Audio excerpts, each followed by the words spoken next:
주식도 잘 하시나요? 네, 하죠. 디지털 문명이 표준이야. 사놓고 오랫동안 기다려요. 일자리 이제 좀 다시 살아날까요? 과거처럼 오프라인을 크게 확대하기보다는 온라인에 비중을 두고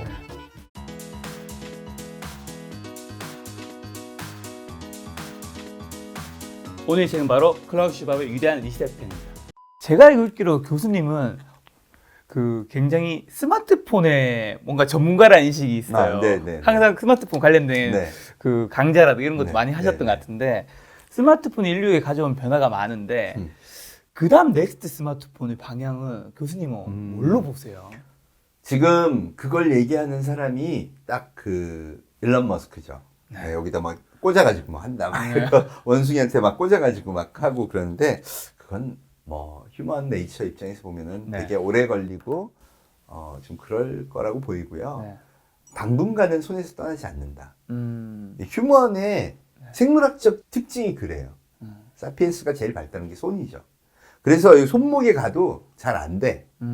왜? 양손을 다 써야 되는데. 이거 그 다음에 전화를 받거나 커뮤니케이션 할 때 이건 프라이버시가 잘 보장이 안 돼요. 안 되죠. 안 되죠. 그나마 이게 좋고 네. 그다음 귀에 꽂아서 프라이버시 하면서 내가 손으로 굉장히 빠르게 무언가 할 수 있도록 해주는 게 좋아서 이런 형태가 지속될 것 같다는 생각은 해요. 향후 5년 이내에 뭐 몸에 심는다든가 뭐 그런 것의 시도는 없을 거다. 단 이런 건 이제 시작돼요. 미니 캡슐을 만들고 거기 통신 장치를 넣어가지고요. 뭘 하냐면 이 당 이미 나왔어요. 여기다 작은 시술로 쏙 집어넣고 나면요. 당을 측정해줘요. 사실 당은 피로 해야 되는 거잖아요. 그 통신 시설하고 폰하고 연결하면 혈당이 높으신 분들은 항상 조심할 수가 있게 되는 거죠. 그러니까 그런 것들은 조금씩 시도될 수가 있다고 보는데 다음 단계로 더 진화한 건 뭐냐면 내가 생각하면 얘가 떠. 터치 안 해도 이렇게 김작가 TV 제일 조회수 높은 거 띄워봐. 그러면 이렇게 딱 떠. 말로 하는 게 아니라 머릿속으로 속으로 딱 하면 떠야 되는데 그러면 이제 뇌파를 읽어야 되는 거고 그 뇌파 읽는 장치에 굉장히 관심이 많은 게 일론 머스크죠. 그러니까 그 사람이 제대로 보는 건 맞아요. 그런데 그게 과연 조만간 될까? 원래 기술이요. 제가 공돌이지만 장벽이 무지하게 높아요. 아니 전기차 배터리 솔직히 똑같은 사이즈에 남들보다 3배 넣을 수 있으면 그럼 그 회사 바로 100조 기업 가는 거예요. 못하는 이유가 뭘까? 뭔데요? 어려워요. 태양광 에너지 얼마나 좋아. 못하는 이유가 뭘까? 에너지가 잘 안 돼요, 전환이. 아니 인류가 얼마나 그동안 그런 거의 발전과 이 변화에 얼마나 노력을 해왔는데 안 되니까 브레이크스루가 안 일어나는 거지. 그런 게 말처럼 되는 거면 정말 쉽게 되죠. 그래서 사실 우리가 정확하게 인지해야 될 게 뭐냐, 로봇을 움직인다든가 에너지를 혁신적으로 개선한다든가 일론 머스크도 그건 못한다고 선언했잖아요. 이런 것들은 쉽게 일어나지 않는다. 마찬가지 뇌에 뭐를 심는다든가 이런 것도 순식간에 벌어지지 않는다. 그러니 그런데 기업이 금방 뜰 거야 라고 투자하지 마십시오. 제가 1980년대에도 그런 얘기 많았어요. 로봇이 모든 걸 지배한다. 2020년이잖아. 그쵸, 많았죠. 아직도 상용화된 거 거의 없어요. 그죠? 그나마 경찰 로봇? 뭐 이런 거 하나씩 나올까? 멀었어요. 상용화 얘기하고 그리고 기술 얘기하셔서 그런데 요즘 그 주식 시장 작년과 올해를 어쨌든 지금까지 그 크게 만들었던 것 중에 하나는 이제 기술주. 맞아요. 그러라고 하잖아요. 여기서 궁금한 게 아마 그 교수님께서 김작가 TV 출연하시기 때문에 김작가 TV 한 번이라도 보셨을 텐데 재테크와 좀 관련된 채널의 느낌이 있지 않습니까? 맞습니다. 전부 이제 그런 쪽을 하시잖아요. 교수님은 주식도 잘 하시나요? 네, 하죠. 근데 교수님은 어떻게 보면 기술의 전문가이시잖아요. 기술의 전문가이신 교수님은 어느 섹터, 어느 기술도 되게 많잖아요. 뭐 항공 우주도 있고 AI도 있고 인공지능도 있고 어느 섹터에 좀 관심이 많으시고 또 교수님이 주목하고 있는 회사라든가 이거 좀 관심이 있습니다. 왜냐하면 주식의 전문가가 아닌 기술의 전문가 분이시니까. 저는요 항상 그 IT주와 관련해서 오래전부터 얘기를 했지만 네. 주식 투자는 또 다른 문제입니다라고 항상 얘기를 합니다. 그러니까 저 전문 분야도 아니고 네. 저도 잘 몰라요. 그래서 네. 주식 투자를 저는 어떻게 하냐면 그냥 사놓고 오랫동안 기다려요. 네. 그리고 뭐 수익률도 나쁘진 않아요. 네네. 네. 한 80%? 아, 80%. 네. 오늘 확인하셨나 봐요. 아침에 오시면. 뭐 매일 그냥 하는 거니까. 근데 어떤 기업이 잘 될 건지는 정말 변수가 많기 때문에 쉽게 얘기할 수는 없지만 자, 미래 디지털 문명이 표준이야. 그럼 그거에 따라 성장할 수 있는 기업들은 정해져 있겠죠. 그렇죠. 예. 그래서 예상했던 대로 세계 8대 기업이 전부 포노사피엔스 문명의 표준 기업. 네. 그 기업들이 됐어요. 네. 그리고 심지어는 막 2,400조, 말도 안 되죠. 2,400조 애플이 더 올라가. 네. 그건 좀 이상할 정도로 많이 올라가는 거지만, 또 하나의 현상이 뭐냐면, 팬덤 경제가 형성된다는 거죠. 팬덤. 예. 그 애플은 세계 최고의 기술은 아니에요. 아닌가요? 아니죠. 아니, 기술로 우리 스펙으로 보면, OLED를 접어. 이게 최고죠. 그렇죠. 그죠? 애플은 그러네. 그런 거 안 하잖아요. 아직도, 그래, 5G는 조금 있다가 할까? 막, 기술이 없는 게 아니야. 네. 어차피 걔네들은 사서 쓰는 거니까. 지네들이 개발 안 해요. 왜요? 안 하잖아요. 그러니까 하면 좋잖아요. 안 좋다는 거죠. 뭐가 안 좋은데요? 그만큼의 투자를 했을 때 그만큼의 성과를 낼 수 있다라는 보장이 없다는 거예요. 가성비. 네. 그러니까 연구는 해요. 예를 들어, 이번에 그 M1 프로세서 해가지고, 자기네 노트북을 완전히 혁신시켰잖아요. 그런 연구는 하지만 실제 제조는 안 해. 야, 메모리 2배 안 해. 우리 컴퓨터나 폰에 들어가는 AP 프로세서, 네. CPU 설계 이런 건 투자해. 네. 왜? 어느 놈이 생산해주면 그거 내가 갖다 끼웠으면 짜증나거든. 내 거에 최적화된 걸 만들기 위해서 그런 투자는 하지만 예를 들어서 OLED는 너네가 만들어 가져와. 이러잖아요. 뭐 접을 거야? 아니 그럼 뭐 접을 수 있는데 거 가져와. 생산을 안 하니까. 네. 근데 그 힘이 어디서 나오느냐? 팬덤이에요. 팬덤. 이어폰 에어팟 프로 이거 32만 9천에 팔아요. 맞아요. 제가 얼마 전에 여자친구한테 사줬습니다. 아니 샤오미에서 3만 9천 원이면 파는데 그죠? 왜 32만 9천을 주고 그걸 사? 사실 저는 애플바가 아니기 때문에 저는 이해는 할 수 없습니다. 근데 왜 애플 바들은 그러냐? 이게 심리예요. 내가 그걸 꽂고 있는 사람 마음이 편안해져. 저 사람은 애플을 사는구나. 그게 브랜드 가치겠죠. 예. 그 과거에는 그걸 브랜드 가치라 그랬고, 네. 그걸 만들려면 엄청난 TV 광고나 노력이 필요하다 그랬는데 네. 그게 아니라 이제는 스스로가 팬덤이 됐어. 애플이 최고야. 교수님 보셨을 때 네. 애플은 전 세계에서 제가 봤을 때 가장 팬덤이 강한 기업 중 하나인 것 같은데 맞아요. 그 팬덤의 제1 원인은 디자인인가요? 뭔가요? 그걸 제가 그 스티브 잡스의 연설에서 그 답을 찾으라고 말씀을 드립니다. 뭐라 그랬냐면, 우린 테크놀로지만으로는 애플 제품을 만들 수 없었다. 그래서 인문학과 휴머니티를 기술에 결혼시켰다고 얘기합니다. Married with liberal arts 네. and humanities. 그랬더니 비로소 그렇게 만들었더니 고객의 심장이 드디어 노래하더라. 그러니까 목표가 뭐였냐면요. 네. 이거 괜찮네가 아니라 미쳤구나. 그 심장이 벌렁벌렁. 와, 이건 정말 대박이야. 라고 노래하게 만든 거예요. 네. 그 과정은 그럼 그렇게 멋있었을까요? 멋있잖아. 무슨 뭐, 인문학도 하고 같이 얘기를 해야 되나 보다. 야, 이게, 어려울 것 같은데 과정은 어땠는지 스티브 잡스의 자서전을 보면 나옵니다. 스티브 잡스가 일하던 때에 네. 그를 좋아하던 엔지니어, 디자이너, 개발자가 아무도 없어요. 그래서 저 자서를 만드는데 스티브 잡스 그 책을 보고 느낀 거는 그냥 스티브 잡스는 그 책의 저자가 얘기하는 게 그 저자 이름이 뭐였죠? 월트 아이작스. 네. 또라이다. 이렇게 생각하는 것 같더라고요. 네. 인간성은 진짜 별로다. 그 얘기가 뭐냐면 이 사람은 집착을 한 거예요. 휴머니티와 리버럴 아츠를 결합했다? 네. 한번 생각해 볼까요? 베토벤이나 모차르트는 또라이 아니었을까? 또라이였을 것 같은데요. 그죠? 네. 집착이에요. 또 유명한 그 귀머거리 화가 누구죠? 고호. 완전 미친 사람이죠. 그죠. 네. 죽을 때까지 그림만 그려. 그래야 심장을 노래하게 할 수 있어요. 이게 휴머니티고 이게 인문학이에요. 어떤 세계적인 작가가 되게 평범하고 정말 자연스러운 사람 보셨어요? 다 미치광이들이에요. 스티브 잡스는 어떻게 이해했냐면 인간한테 믿기지 않을 정도의 충격적인 감동을 주려면 미쳐야 한다. 그리고 그 역할을 자기가 택한 거야. 그래서 미팅 때마다 자, 소프트웨어 이 정도면 됐지 않아요? 와, 이렇게 가져와. 집어 던져. 한국이었으면 영상 찍었습니다. 공유했어. 야, 내가 얘기한 게 이게 아니잖아. 그게 아니라 충격적인 감동을 주려면 터치하는 순간 넘어가야 돼. 그러면 또 소프트웨어하고 개발자는 어떻게 해야 돼요? 가서 미친 듯이 밤새고서 그걸 만들어내야 돼. 그렇죠. 미치는 거예요. 진짜 힘든 거예요.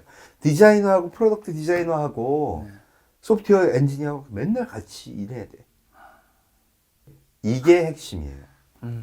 휴머니티를 집어넣고 리베럴 아츠를 집어넣는다는 거는 사실은 우리가 예술에서 감흥을 느끼죠. 인류는 보편적으로 예술에서 감흥을 느껴요. 그럼 그 예술가들의 생일을 보면은요, 미치광이들이죠. 그러니까 그 정도의 집착이 있어야 중독자를 만들어내요. 근데 우리는 어떻게 개발하냐? 자, 개발자 요만큼, 디자이너 요만큼, 프로덕트 디자이너 요만큼 스펙을 주고 올해는 이거야. 여기까지만 가자. 굉장히 효율적이네요. 그게 효율적이죠. 그래서 우리나라는 예술 작품을 생각하지 않잖아. 제품이죠. 네. 그러면 중독자 팬덤은 없어요. 대신 그렇게 만들면 팬덤이 생기죠. 한 번 생긴 팬덤은 꽤 오래 간다는 걸 이번에 입증한 거예요. 근데 이게 재밌는 게 포노 사피엔스 시대에 왜 팬덤이 중요하냐? 네. 이렇게 되는 거예요. 이분들이요. 포노 사피엔스들은 뭘 사기 전에 꼭 검색을 해요.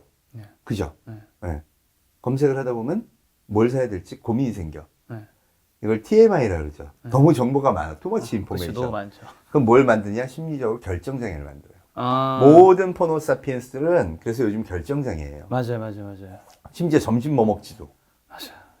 이게 왠지 잘못하면 왜 그런 거 있잖아요. 너는 그따위로밖에 못 먹니?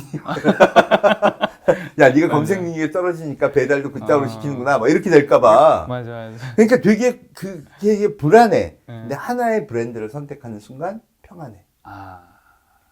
내가 그렇죠. 애플을 딱 귀에 꼽는 순간 모든 것이 해결돼. 전 세계 8억 명과 함께 나는 사람. 그렇죠. 애플 쓰신 분은 폰도, 이어폰도, 컴퓨터도 다 애플만 쓰니까. 맞아. 그리고 예를 들어 유튜브도 네. 내가 보는 유튜버 거기 갔더니 사람들이 다 나하고 비슷해. 이거 좋아요. 김 작가 TV 들어갔더니 주식 투자 방송 그렇게 많은데 야, 여기가 진짜 들을만해 하고 막 댓글이 달려요. 그럼 마음이 편안해. 편하죠. 그러면 딴 거 보지 말고 이거 보자. 이렇게 되는 거예요. 이게 팬덤의 형성 과정인데 결국 기업이 잘 만드는 것도 중요하지만 소비 심리라는 것이 자기 선택 과정으로 옮겨가면서 과거에는 광고에 영향을 받잖아요. TV에 영향을 받잖아. 안 봐. 내 선택권이 넓어지면서 소비자들이 팬덤 경제를 만들어가는 성향까지 생기는 거예요. 이게 두 개가 결합해서 엄청난 팬덤이 폭발하는 거예요.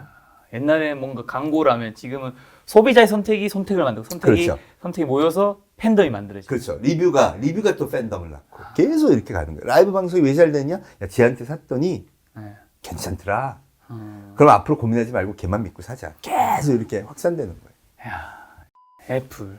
자, 애플 얘기해서 다시 좀 코로나 얘기를 넘어오면 네. 포스트 코로나 시대.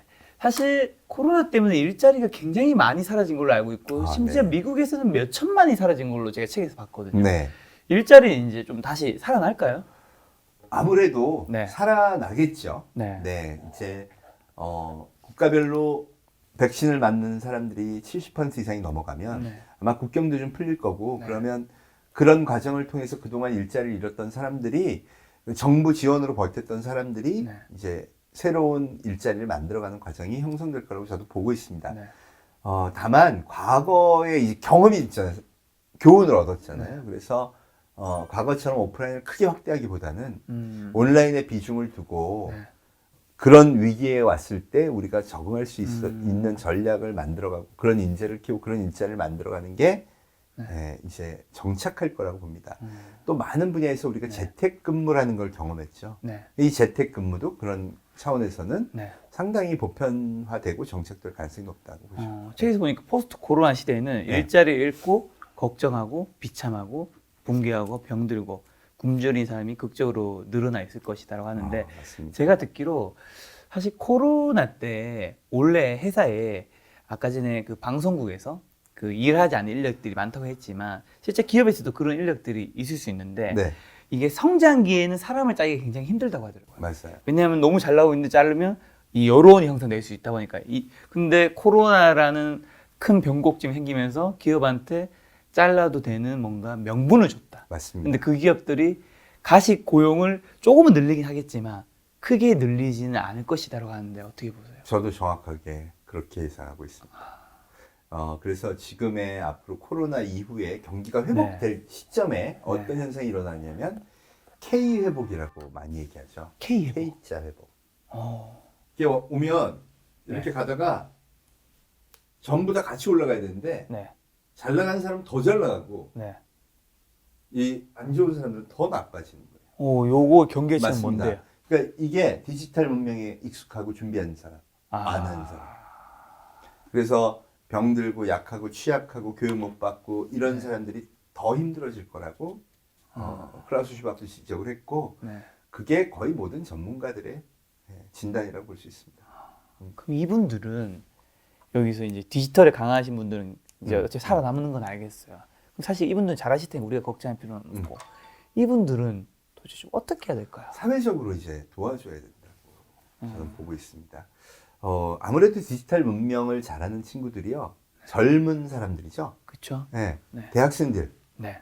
옛날에 기억나시나요? 농촌 봉사 활동. 요즘에 거의 못 들어본 것 같아요. 농촌이 어렵지 않으니까. 아 진짜요? 네. 왜요? 아니 다 기계화돼 있고 그러니까 애들이 가봐야 도움이 안 돼. 와서 그건 방해만 해. 기계가 많이 됐구나. 그렇죠. 그러니까 그동안 우리가 국력을 축적해서 농촌도 기계화됐고 영농도 사실 많이 좋아졌어요. 네. 뭐 아직까지 뭐 여러 가지 어려운 점 많이 있지만 네. 그래도 우리가 진짜 사회적으로 전체 대학생들이 가서 봉사를 할 만큼 네. 그렇게 어려운 그게 아니야. 그러니까 없어졌죠. 근데 만약 그런 계층이 있다 그러면 도와줘야겠죠. 네.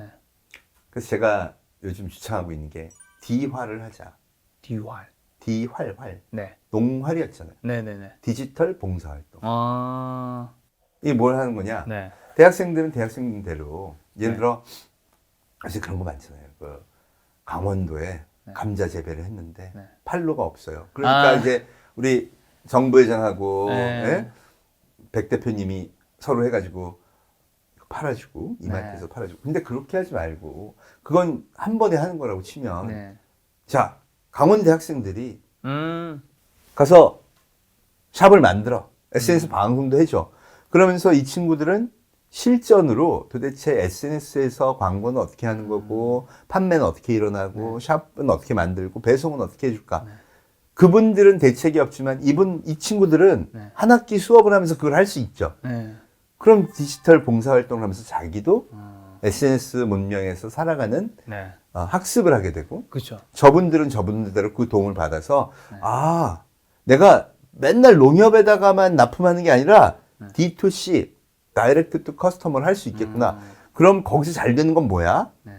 그러면 뭐 농약을 안 써야 됩니다. 뭐 사람들한테 이게 얼마나 정성껏 만들어지는지 보여줘야 됩니다. 이게 되게 중요해지는 거 아니에요? 그쵸, 그쵸. 거짓말도 하면 안 되고 그러면서 그런 사람들이 늘어나면 네. 소비자도 좋고 네. 또 그걸 직접 하는 농민이나 네. 학생들도 좋아지겠죠. 이게 거기만 있는 게 아니라 도시에도 되게 많아요. 예를 들어 붕어빵 장사하는 할아버지 네.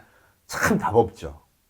좀 힘들죠. 그렇죠. 그런 거 보고 있으면 우리도 어떡하나. 근데 만약에 그걸 디지털로 하게 해줘. 네. 공유 붕어빵 플레이스를 뭐 구청에서 만들어줘. 그리고는 야 배달을 시켜 먹자. 그러면 오늘 이벤트 그러면 막 예를 들어 김 작가님이 제가 붕어빵 100명한테 쏩니다. 네, 뭐 이런 것도 가능하잖아. 그러면 그분 한꺼번에 막 꿔놓은 게 있을 거 아니에요. 네. 몇 시가 되면 몇 개를 꿔라면 100개를 들고 배달 딱 해서 오늘 요 지역에 나오신 분들 점심 먹고 나와서 하나씩 가져가세요. 네. 이런 것도 가능하잖아요. 그러니까 사실 그게 되려면 다 뭐가 필요하냐면 하나하나가 디지털 커넥션이 일어나야 네. 새로운 이 실천이 일어날 수 있거든요. 그러려면은 기본적으로 그게 어렵지 않고 네. 가능하고 쉽게 갈 수 있다. 비용도 얼마 안 든다. 그리고 그런 게 되면서 이제 정부가 정책적으로 도와주는 그림이 나와야겠죠. 그게 저는 K자에서 이 밑을 떠받칠 수 있는 힘이라고 생각합니다. 어떻게 보면 그 대학생은 아까 전에 말씀하신 교육에서 에듀케이션과 러닝이면 이게 하나의 러닝의 과정일 맞습니다. 거고 그 다음에 농민분들은 사실 이 시작이 힘든 거잖아요. 맞아요. 시작을 도와줘서 이게 잘 된다는 걸 아시면 또 사실 그분들도 조금 학습을 더 하시려고 할 테니까. 그럼요. 옛날에는 참 판로가 없었는데 디지털 숍 열어서 파는 분들이 이제 많아졌어요. 근데 이분들의 고민이 뭐냐면 아무도 내가 하는지 몰라. 그러니까 제가 이제 TMI. 야, 이 농민이 맞아? 저 농민이 맞아? 알 수가 없잖아요. 그런 걸 그럼 뭐 어떻게 뚫어내야 되냐? 대학교에는 그런 아이디어를 가진 친구들이 되게 많으니까 SNS 마케팅도 하고 유튜브 방송도 하고 새로운 세계를 알려드리면서 그 길로 이제 자꾸 가주면 또 한 단계의 진화가 이루어지는 거죠. 예. 그게 어떻게 보면 사실 기업 그 학교에도 산학협력 프로젝트 같은 게 있잖아요. 맞아요. 이게 산학협력은 학교와 기업이 하는 거라면 이제 학교와 뭔가 농민이라든가 그렇죠. 이렇게 연결될 수도 있겠네요. 이게 이런 거예요. 산학협력 프로젝트 하라 그러면 우리나라는 굉장히 기술 중심으로 시킵니다. 필요하죠. 새로운 인공지능도 하고 뭐도 하고 다 필요한데 그런 데에 집중하다 보니까 항상 어떤 사람들만 좋은 사회가 되냐. 공부 1등 잘하는 사람, 기술 개발 잘하는 사람. 솔직히 이런 사람들은요. 글로벌에서도 투자해. 그 실력이 출중하기만 하면. 그렇죠. 그런데 이 사회적 기업이라는 의미가 그런 분들을 잘 끌고 가면서 생활력을 키워주고 새로운 시대에 들어올 수 있게 해주고 그분들이 만들어낸 데이터를 기반으로 뭘도 만들어주고 예를 들어 강원도 지역 전체에 감자는 여기 다 있어요. 우리 강원도 전체 도와줄 때 꼭 정부회장이 이마트에서 팔아 그것도 좋지만 온라인에서 한번 이벤트 한번 가보시죠. 그래서 전국에 있는 유튜버들이 자 소비자들의 한 방씩 쏩니다. 오늘은 기부의 날, 소비자한테 감자 쏘는 날. 그럼 벌써 이게 여기도 팬덤이 생길 수 있는 또 기반이 생기겠죠. 그러니까 그런 아이디어를 만들려면 그런 이제 노력들이 필요하다는 겁니다. 사회 전체적인. 그렇죠.